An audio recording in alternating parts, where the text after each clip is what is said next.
بسم اللہ الرحمن الرحیم۔ السلام علیکم ورحمۃ اللہ وبرکاتہ۔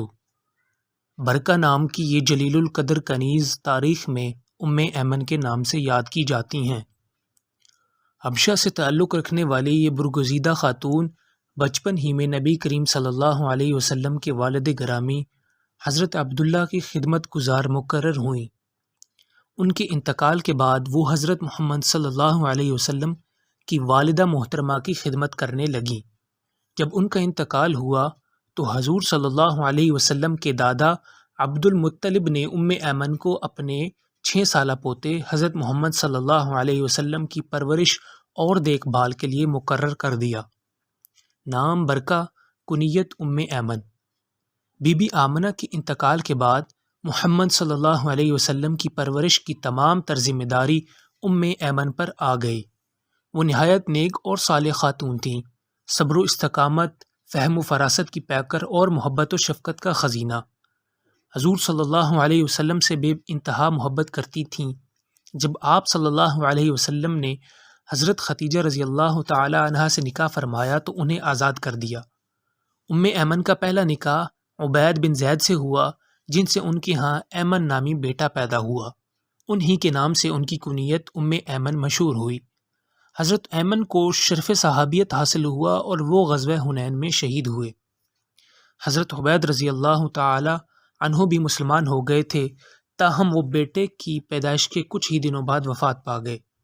ایک دن آپ صلی اللہ علیہ وسلم نے مسجد نبوی میں صحابہ کرام سے فرمایا، اگر کوئی شخص ایسی خاتون سے نکاح کرنا چاہتا ہے جو اہل جنت میں سے ہے تو ایمن سے نکاح کر لے۔ رسول اللہ صلی اللہ علیہ وسلم کے اس اعلان کے بعد آپ صلی اللہ علیہ وسلم کے منہ بولے بیٹے اور آزاد کردہ غلام حضرت زید بن حارثہ رضی اللہ تعالی عنہ خدمت اقدس میں حاضر ہوئے اور نکاح کی خواہش کا اظہار کیا۔ حضرت زید بن حبشہ سے تعلق رکھتے تھے، چنانچہ محمد صلی اللہ علیہ وسلم نے ان کا نکاح ایمن سے کر دیا، جن سے حضرت اسامہ بن زید رضی اللہ تعالی عنہ پیدا ہوئے۔ حضور صلی اللہ علیہ وسلم ان دونوں باپ بیٹے کو بھی بہت عزیز رکھتے تھے۔ یہ حضرت صلی اللہ علیہ وسلم کے گھر کے افراد کی طرح رہتے تھے۔ حضرت زید 8 ہجری میں جنگ موتا میں شہید ہوئے۔ مورخین لکھتے ہیں کہ حضرت ایمن نے دیگر مسلمانوں کے ساتھ حبشہ بھی ہجرت کی تھی، لیکن ان کی ہجرت مدینہ کا سفر نہایت منفرد اور ایمان افروز ہے۔ ابن سعد نے لکھا ہے کہ ایمن نے جب ہجرت کی تو روحہ سے کچھ پہلے منصرف کی مقام پر شام ہو گئی۔ وہ روزے سے تھیں اور انہیں شدید پیاس لگ رہی تھی۔ حلق میں گویا کانٹے پڑ گئے تھے۔ کرب و جوار میں کہیں پانی نہیں تھا۔ پیاس کی شدت انتہا کو پہنچ گئی اور قریب تھا کہ غشی طاری ہو جاتی۔ اچانک آسمان سے پانی سے بھرا ایک ڈول ان کے چہرے کے پاس آ کر رک گیا، جس سے موتیوں کی مانند سفید قطرے ٹپک رہے تھے۔ حضرت ایمن نے اس میں سے جی بھر کر پانی پیا۔ وہ فرمایا کرتی تھیں کہ اس کے بعد مجھے کبھی پیاس کی شدت محسوس نہیں ہوئی۔ میں سخت سے سخت دوپہر اور گرم ترین دنوں میں بھی روزے سے ہوتی، لیکن وہ پانی پینے کے بعد کبھی پیاس کی تکلیف نہیں اٹھائی۔ دنیا میں 3 ایسی معزز و برگزیدہ خواتین گزری ہیں جنہیں امام الانبیاء سرکار دو عالم نے نہ صرف اماں جان کہہ کر پکارتے بلکہ ہمیشہ ماں کی حیثیت سے یاد فرمایا کرتے۔ ان میں ایک آپ صلی اللہ علیہ وسلم کی حقیقی والدہ بی بی آمنہ، دوسری دائی حلیمہ اور تیسری حضرت ایمن تھیں۔ آپ صلی اللہ علیہ وسلم حضرت ایمن کے بارے میں فرمایا کرتے تھے، یہ میرے گھر والوں کی باقی ماندہ نشانی ہیں۔ ایک دفعہ کا ذکر ہے کہ حضرت صلی اللہ علیہ وسلم مسجد نبوی میں صحابہ کرام کے ساتھ گفتگو میں مصروف تھے۔ مسلمانوں کی مالی حالات بہت بہتر ہو چکے تھے۔ غریب غربا پر حضور صلی اللہ علیہ وسلم کا فیضان عام جاری تھا کہ اچانک بارگاہ رسالت میں ایک حبشی النسل بلند قامت خاتون حاضر ہوئیں۔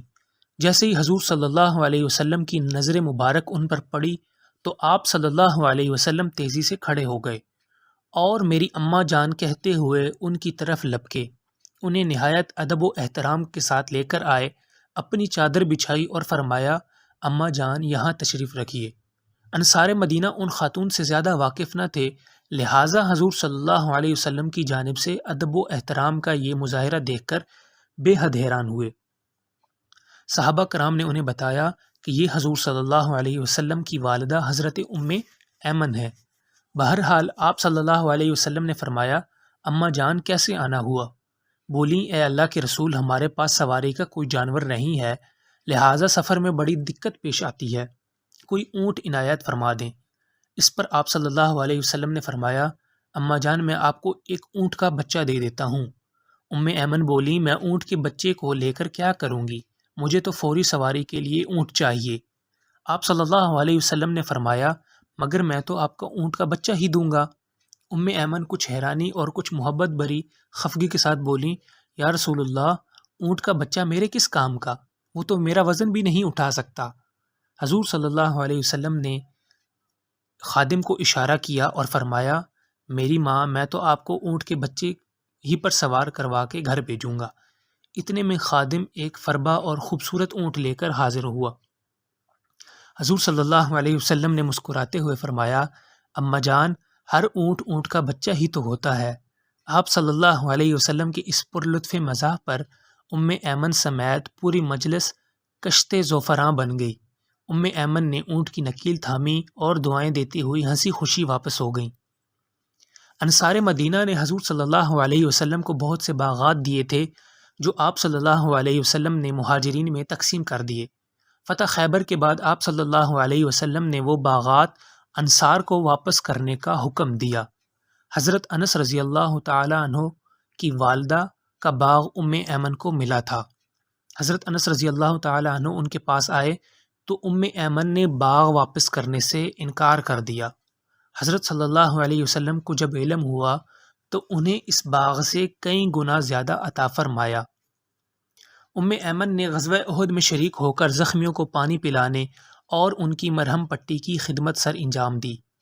پھر غزوہ خیبر میں بھی شریک ہوئیں۔ حضرت ایمن 20 برس تک حضرت زید بن حارثہ کے نکاح میں رہیں۔